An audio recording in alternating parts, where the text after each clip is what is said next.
You have to get a license for every property that you short-term rent here in Kelowna and pretty well, anywhere in the province here. The primary residence, so actual residential homes, it has to be your primary residence, and you can only allow up to 6 guests plus children. And then there are other properties in town like Brooklyn or St. Paul, different condo buildings that allow a full year-round non-principal residence short-term rental license. Welcome to Real Estate for Real People, hosted by Shannon and Tamara Stone. As award-winning real estate professionals, the Stone sisters have spent years helping people navigate the complexities of buying, selling, and investing in real estate. From first-time homebuyers to seasoned investors, Real Estate for Real People is the go-to resource for anyone looking to make smart decisions in the world of real estate. So sit back, relax, and get ready to learn from some of the best in the business.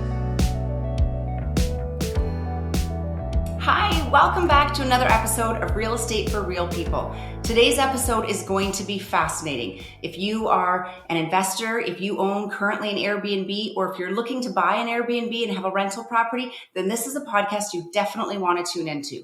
So our guest today is Amanda Vanderlee. She runs How to Host here in the Okanagan.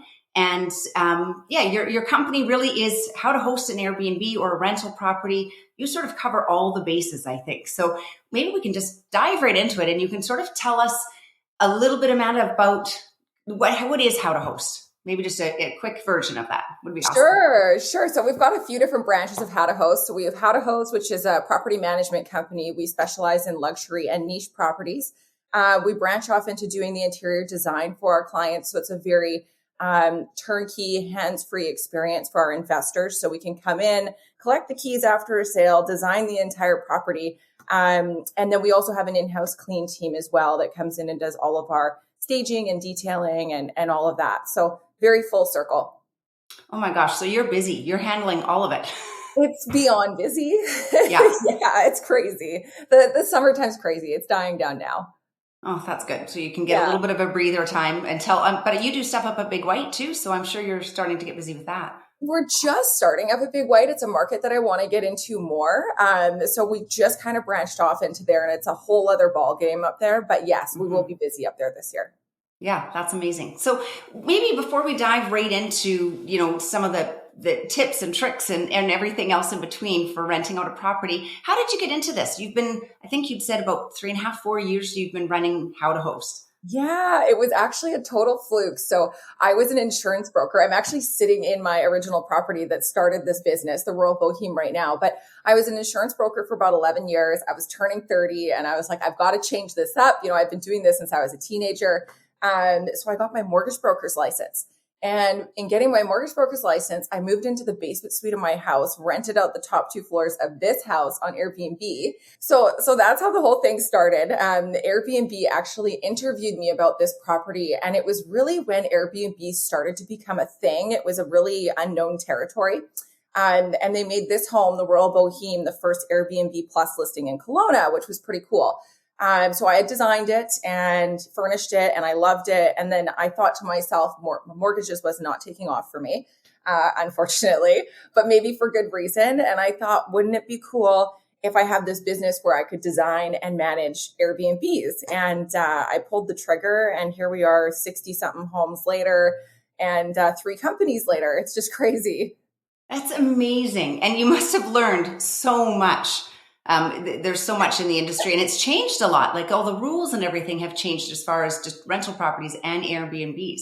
It's ever changing. I don't think it'll ever stop changing. And that's one of the really big components of this business. If you've really got to be on your toes with knowing all of the bylaws, legalities, all of the accounting stuff.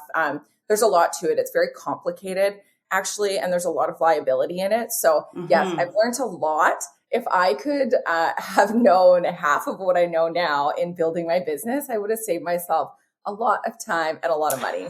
I'm sure. Sure. Yeah. But that's great, because now you get to save clients time and money that are thinking of doing it themselves. And it's like, no.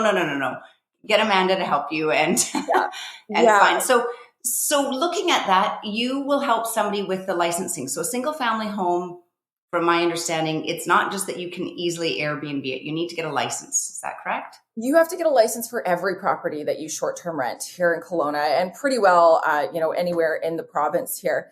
The primary residence, so actual residential homes, it has to be your primary residence, and you can only allow up to 6 guests plus children. And then there are other properties in town like Brooklyn or St. Paul, different condo buildings that allow a full year-round non-principal residence short-term rental license. And so if something like that, if somebody purchases a property like at Verona, the Cove, or one of these properties that is zoned for short-term rentals, they still have to get a license then on top of that? Absolutely. Okay, that's good to know. I didn't know that actually, so that's good. Always, okay. Every short-term rental has to be licensed. Okay, and how long is that process to get licensed? It really depends on the city. Sometimes it's 2 weeks, sometimes it's 6 weeks, but we see a big push for licensing come spring because all the new listings are trying to come on the market. Right. So at that point in time, it takes quite a bit longer, but let's say 2 to 6 weeks, on average 4 weeks. It's not too bad. And that's something that you can help clients with, is walking through that whole process? Yes, absolutely. And we like to, just because there are so many little things that the city will send your application back for. Whereas if we take a look at it, we've done this, probably 100 times by now, and we can easily dissect, things that need to be changed on the application, or, where we see a lot of problems are with parking plans or fire safety plans. So we hire those things out to trusted contractors that are actually licensed to do up those plans. Okay, and so if we jump back to, if it's your principal residence and you want to Airbnb, most often it's people that are Airbnb just like their basement suite or something like that, or what do you typically see? You can't actually rent out a basement suite on Airbnb, and you can't rent out a carriage house, so that's a licensing stipulation. No, what I typically see with our management company, if we do have a home, we see that the owner would use it for, let's say, 8 months of the year, and then they'll short term it for 4 months of the year.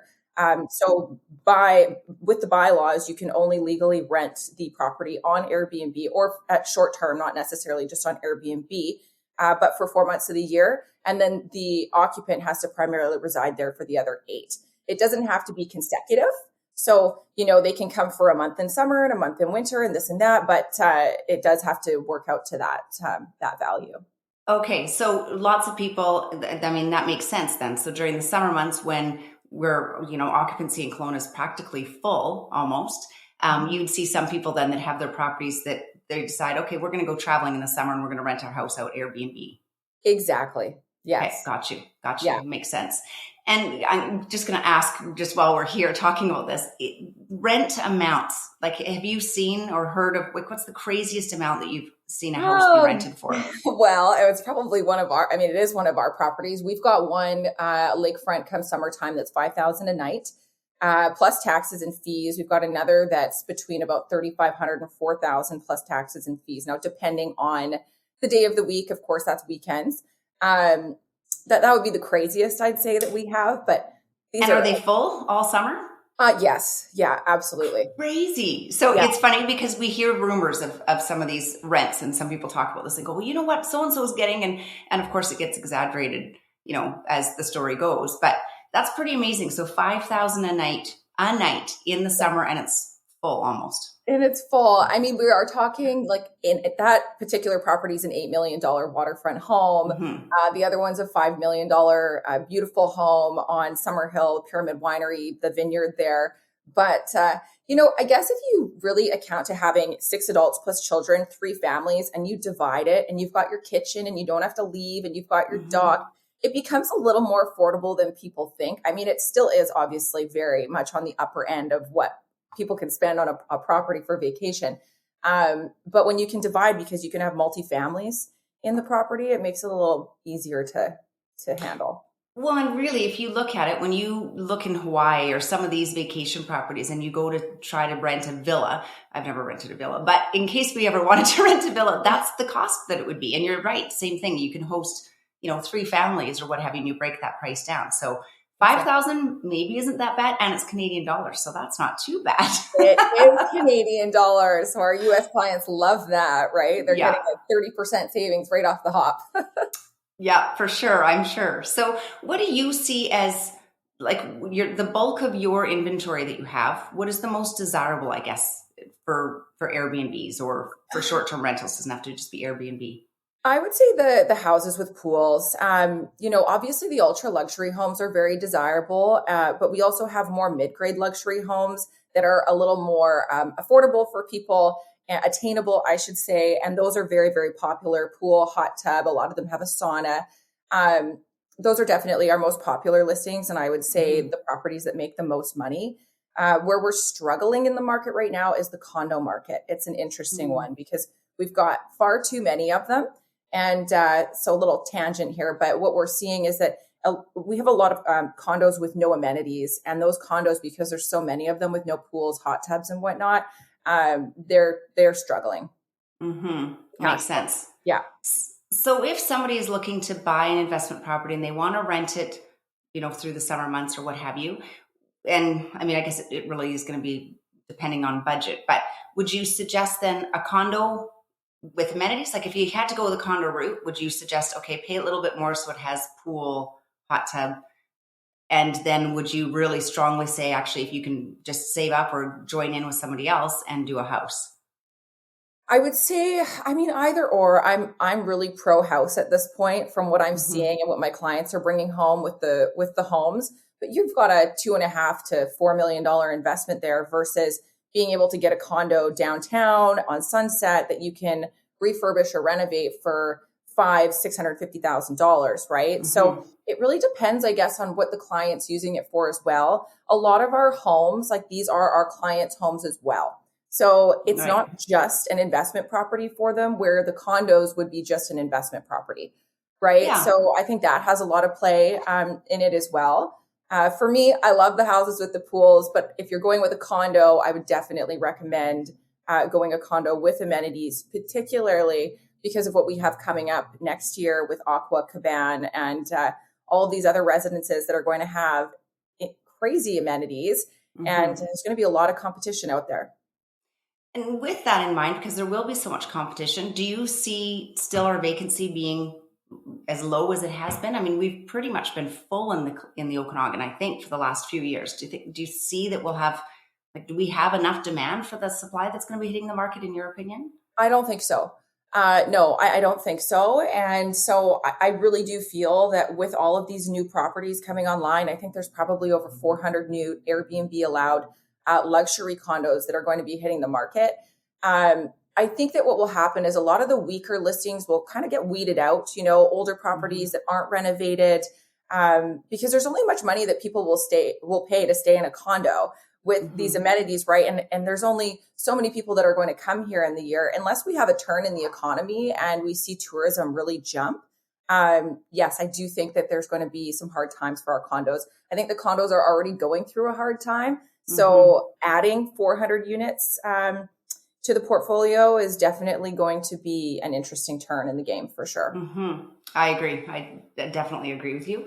And looking at that, if somebody's looking at the condo market, 1 bedroom versus 2 bedroom, I mean, 1 bedroom from a real estate side is a lot cheaper typically than a 2 bedroom, but do those rent as well as a 2 bedroom, or is it always people wanting a 2 bedroom?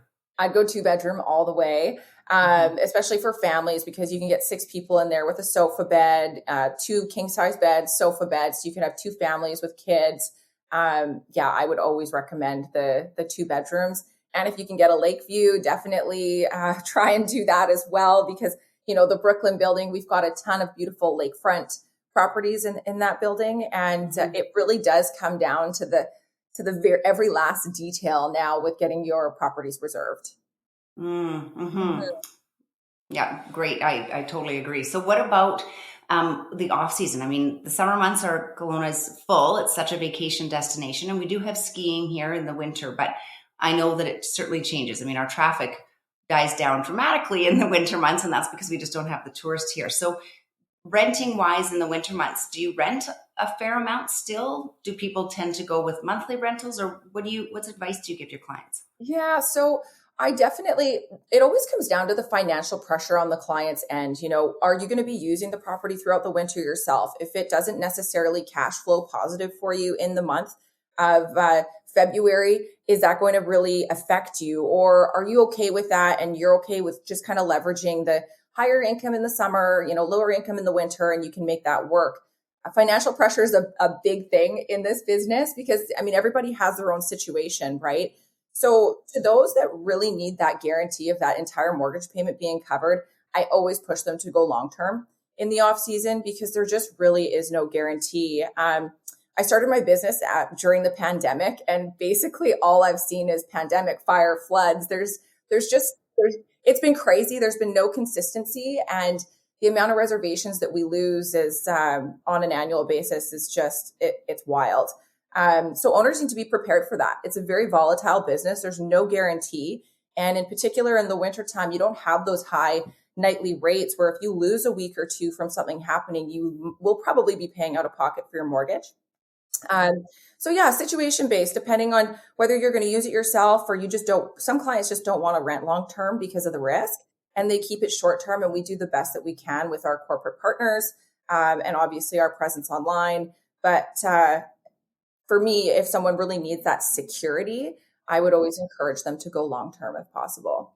Now, when you said you just mentioned the word risk, putting somebody in there long term and the risk, are you talking about the tenancy rules and getting that tenant back out, or how does that work? Exactly. Yeah, exactly. I mean, we all know that you are legally not allowed to vacate a tenant to have a short-term rental take over in the property, right? So you really need to find that proper tenant that actually only needs the unit for that amount of time, whether they're building or they're here for school or they're here for work.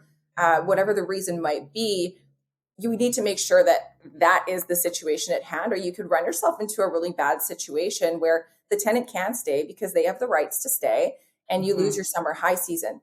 So it's kind of one of those 6 in one, half a dozen in the other, where we don't do long-term rentals. I refer out to trusted, contracted long-term property managers, but they're very open about the risk of this. And yeah, sometimes it might just be best to ride out the low season at the low rates. But if you want to take the risk, it's a risk both ways, right? Yeah, it's true. Yeah, it really is a risk both ways. And you kind of need to just pick your poison and stick with it. Well, and I would think, I guess, to some degree, if you put students in a property, they're typically here September to April. If you get them to sign an end of tenancy, but of course, all the rules right now are for the tenants. So yeah, little bit tricky that you can guarantee that they will go out, but there's going to be more of a likelihood that they go back home for the summer or what have you.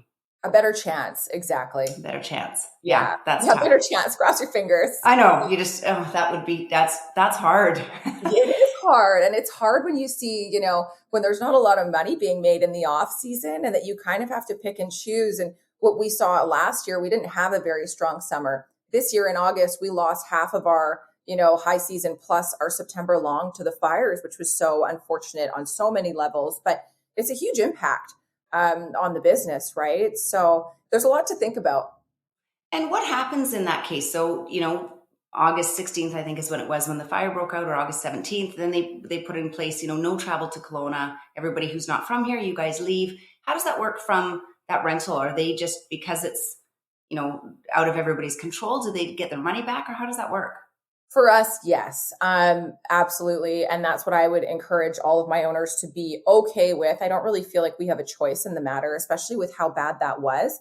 Fire season is really tricky for us because, if there's a fire in Penticton and someone's reaching out to us saying that they want to cancel, if we're not in a direct threat, we can't cancel for a full refund. And, we have waivers and all that for this just because there's so much risk on our end, right? We are still running a business and people can purchase insurance for these things and they don't do it, unfortunately. Right. But with the fire that we just had, I mean, we didn't want people to, there was no forcing people to come here and deal with that. You couldn't see 2 feet in front of you. And the city needed space, right? Yeah. So yeah, we lost every reservation that we had from August 16th till near the end of September long, hundreds of reservations, hundreds of them. Yeah. And the tourism community, it took a huge hit. The whole community did. But yeah. That's tough. But I admire the fact that, yes, you guys do give that rental back or what have you, because you're right. When they can't travel here, you can't enjoy the property the same way that you thought you were going to. So is there areas that are best for Airbnbs compared to others? Like, do you see a big difference between, lots of times, buyers will ask us and say, should I be investing on the downtown area, the lower Mission area. Now we're going to have a bunch more properties, Aqua and some of those ones coming in that area, over on the west side at the Cove, or what do you see? What do you tell people? Downtown's definitely the strongest. I'm very curious when we get these lower Mission condos that come up. Will people still want to be downtown, or will they make that little drive? I think it'll be a very popular area as well.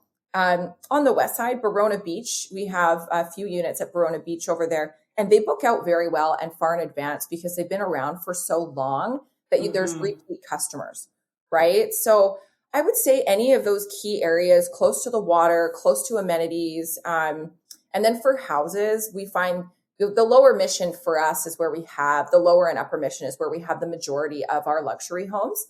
I don't have anything in the McKinley area at all right now, but yeah, we find that area to be very popular. And what would the average rent be? And I'll ask it on both. For say a 2-bedroom condo, as you suggested, ones with amenities. What would on average be a nightly rent for that? Or weekly, or however we do it? A 2-bedroom condo with amenities, we would probably go around $500 a night in that very high season, $450 to $500 a night, depending on the market. Without amenities, I'd say you could slash about $100 a night off of that, maybe $75 a night off of that for condos with no amenities. Right. Okay. And that's a 2-bedroom kind of standard condo or what have you. Yeah, exactly. And then what about a house? I know we talked about some high house prices, but what about a standard kind of house, 4-bedroom with a pool? 4-bedroom with a pool. So with the pools, you're always in the thousands. A 4-bedroom, no pool, like this house here goes for about $600 to $800 a night. 4 bedrooms downtown, no pool. If I were to throw a pool in here, I'd say probably about $1,200 a night, depending on the market. 3 years ago, we were getting a lot more money for properties than we are now because there's a lot more on the market. So, upwards of $1,500 to $1,800 for a basic house with a pool 3 years ago. But now I'd say we're hovering down to that. Yeah, kind of $1,200, $1,400, depends on the decor, the area, the yard, how private is it. And what also really matters is how long the property's been on the market and does it have reviews. The first year we list our properties, it's never as good as the second or the third because when people stay at our homes, they always wind up coming back, right? It's just almost always we get repeat guests. And I find that with those reviews, you're definitely getting more bookings and more repeat clients.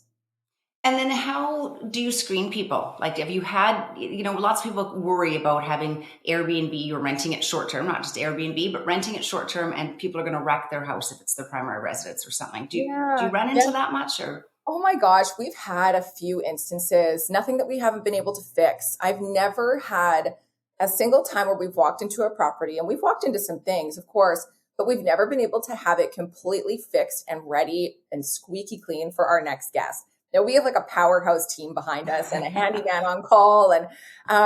But screening guests it's hard because I've had instances where someone's got 10 5-star reviews and the person that rented the property left friends there, and the friends caused a disruption. They messed up the house, and God, I won't get into the details, but again, they paid for it out of pocket. They were fine to pay for it. It's usually deep cleaning that needs to be done. It's just usually left a mess. I've only had a couple actual damage claims, and Airbnb paid for all of them. But to answer your screening process, it does depend on the property. So with our luxury homes, we obviously have a much more thorough and detailed screening process. Like we have a full application, phone interview, and then a whole lot of online searching that I go do to find out whatever I can about this individual. Okay, interesting. That's good. So yeah, because I think of, myself, if I was to rent out my house, I don't know that I could, but if you had strangers living in here, at least you'd want to know they're living in your own home that you're going to come back to, that they're going to treat it like their home. Essentially, it's what you want. Exactly. The goal with our owners and what I tell them is when they leave and we take over, we come in, we clean the space, organize the space. I want the space to be in better condition when they come back home than when they left. So they walk into, wow, like this place was so well maintained and so well taken care of. So that's our goal. Oh, that's amazing. Yeah. It's encouraging. You kind of look and go, okay, yeah, people could do this for sure. If you're going away for 2 weeks, and do you have that often where people say, well, we're going away on a holiday for 2 weeks, so let's rent out our house for the 2 weeks? Or is it more consistent people that We get that a lot. Those aren't contracts that we take on anymore. The amount of time it takes to set something up and the materials that you need to buy for turnovers for 2 weeks of revenue, it's just not worth it. When I started doing this, we took on anything and everything, and you learn very quickly what makes you money and what doesn't. So I'd say a month at minimum. And those would be clients of ours that leave every year for that month. So it's a very consistent process. But if it was a new client coming on, I'd say we'd need a 3-month minimum.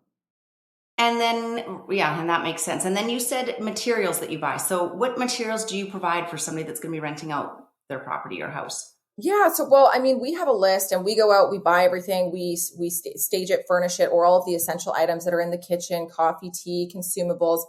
We would pick that up. The owner is responsible to pay for all of those supplies, though. I don't pay for that out of pocket.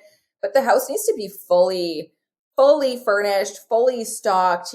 We basically want people to be able to come in and drop their bags and enjoy, and really not have to bring anything else, everything down to makeup wipes and, the whole meal deal. That's amazing. So somebody buying all these new condos, as you said, that are coming onto the market, Aqua and Cabana and all these different ones. So you would go and take all those owners that are saying, okay, we want to do this, and you would take it from start to finish. Yeah. So I started a new company. We were doing all of the designs under How to Host, and now How to Host is only property management. And now we have How to Style. And so How to Style is the design side of things. And we've actually got a pre-made plan for all of these developments that are coming up with lists and costs that are itemized down to your spoons and forks, of everything that you're going to need in the unit. And then a general cost of a 1-bed, 2-bed, 3-bed. And then, of course, that fluctuates based on quality and design and all of that sort of stuff. But yeah, I mean, I have clients that we've never even met before, and I still haven't met. We viewed the house, picked up the keys from the realtor, did a $200,000 renovation. And when they check in, that's the relationship. We've never even met. It's bizarre. That's amazing. Yeah. It's pretty cool. So how neat. So you'll go through a 2-bedroom, somebody buys a place at one of these buildings, 2-bedroom, you can say, here's your cost. You'll go out and buy everything, go to the property, set it all up for them, go through the process of the licensing or what have you along with them, but help them through that. And then take it on from there, advertise it like mad everywhere, and fill it up for the summer vacations. Photograph it, clean it, list it, the whole thing. It's completely hands-free. It's, basically we would come up with a design concept that was agreed upon between the designer and the owner. And we come up with a budget that the owner is okay with, and we stick within that budget. We purchase the product, we get it all set, we do everything. That's amazing. Yeah. So, and may I ask, is there a rough estimate cost? Like what would something like that cost someone if they were looking at? Yeah. So, I mean, there's a huge range, and we did a huge range, especially for Aqua, because I don't know, there could be a 2-bedroom condo that someone wants to spend $80,000 setting up, but they could also spend $40,000 setting it up. A 1-bed would be probably between 25 and 35, 2-bed, 35 to 50-ish, maybe 55, or it could go up depending on quality.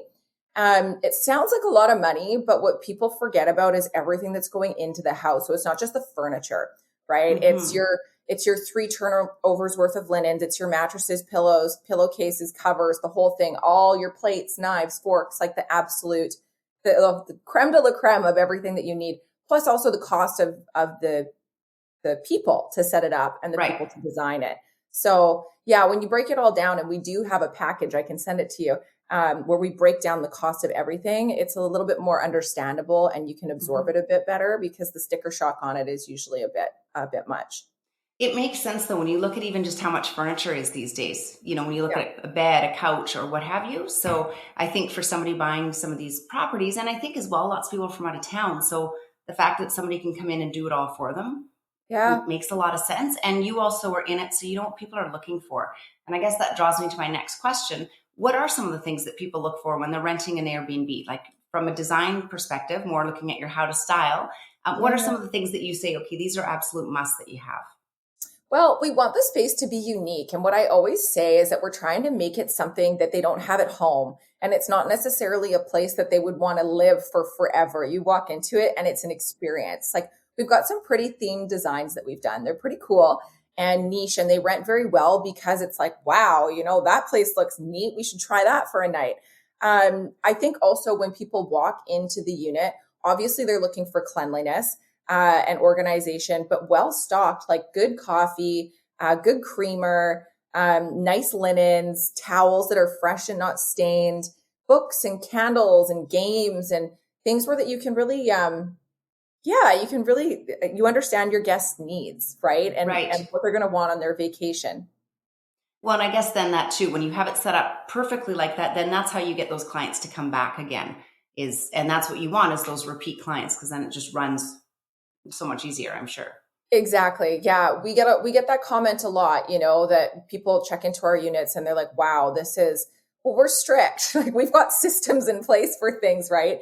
And very required items that we have to have in units. And we have some owners that don't want to spend that money and we don't align with those owners, and that's fine, but that's what we want. We want people to expect the best when they're staying at our rentals. And I feel like that's what we give them. And looking at that from a perspective of advertising those rentals, so you manage and will, of course, promote properties on Airbnb. Is there a whole bunch of different websites that are short-term vacation rentals, or how does that work? Yes. So we actually are really trying to amp up our private booking site. It saves us fees. It saves the guests a ton of fees. Guests get charged an incredible amount in fees through different platforms. And it's also just more secure booking through us privately, just because we have more control and we're not under the umbrella of Airbnb or VRBO. But we are Airbnb, VRBO. I think we're one of 2 or 3 companies in the Okanagan that was approved to be on Marriott Bonvoy, which is great. Marriott Bonvoy members can pay for all of our properties with their points, which is pretty cool. Right. Amazing. Yeah. So that's a big bonus with booking with us. We're also listed on Google now. So Google is kind of this new thing that's happening, and they think it's going to take Airbnb out of the game. I don't know about that. But yeah, those sites we list on, and then our private booking site. And then are you predominantly just in Kelowna area? I know we talked briefly at the beginning that you're going to be expanding, and you are expanding to Big White. Do you do Penticton, Vernon? Yeah, so we are predominantly in Kelowna. However, Socana is coming up in Penticton, and we've had a couple of different leads pop up in Penticton. So we are looking to expand out there. Socana is a new apartment building. Again, Airbnb allowed, great amenities. So we're definitely going to be working with them out there. And then Big White, I'm open to expanding anywhere really. But what I've realized is that it can't happen too fast. Otherwise, you lose the quality. Yes. So this business was kind of a shotgun start. It got very busy very fast, and scaling the quality with that it was something else. And I think we did it, but you've got to maintain the quality. So I think now taking things slow and really understanding the market that you're getting into and having the proper help is everything. Huge. In this, the hands on deck, right? Yeah, no, I can relate to that. Definitely. Yeah. So Amanda, this is amazing. Any tips before we finish up? I've taken up a lot of your time, and I'm sorry because I took up longer than I said I would, but I find it so interesting. And I know our listeners will love hearing about this.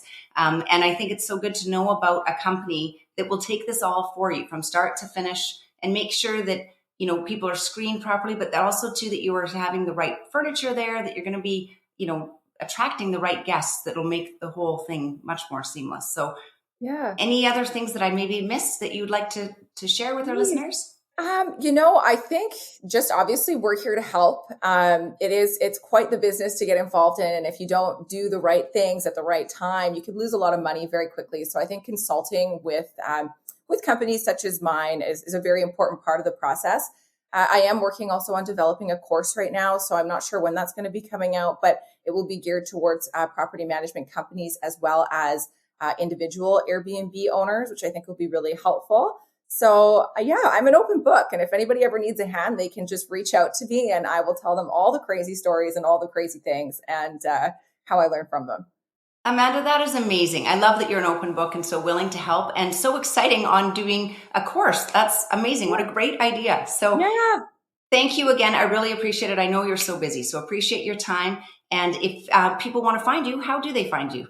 Amanda at howtohost.ca. That's my email. And you can also look us up at howtohost.ca, howtohost.com, and create a submission there through the website, which will come through to the team. But either of those is just great. Or Google us. We'll be there on Google.